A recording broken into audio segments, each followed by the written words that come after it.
A driver and journalist were poor friends. In their free time, they used to meet in a popular coffee shop to talk about their miserable life. The driver was obsessed with lottery tickets, and he had thought that the lottery tickets would solve all his problems. One day, they were together in that coffee shop, and they were discussing about a way that might help them to get rid of their poverty. As usual, the driver told his friend about his idea, so he said, I believe there is no way to change our life except by winning the lottery.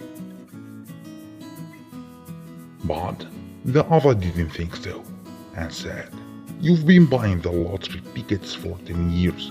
However, until now you weren't able to change your shoes.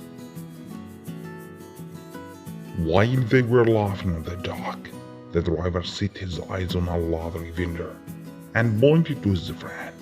That's a lottery vendor.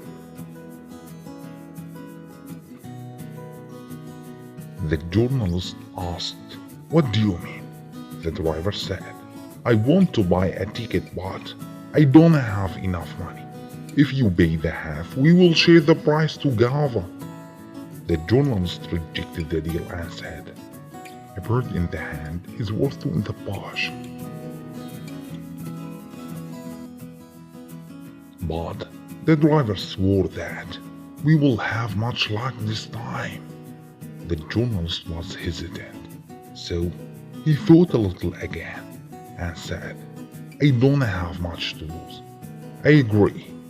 They called the vendor, and the driver started to search among the tickets, and the journalist was watching. Then finally, he chose a ticket.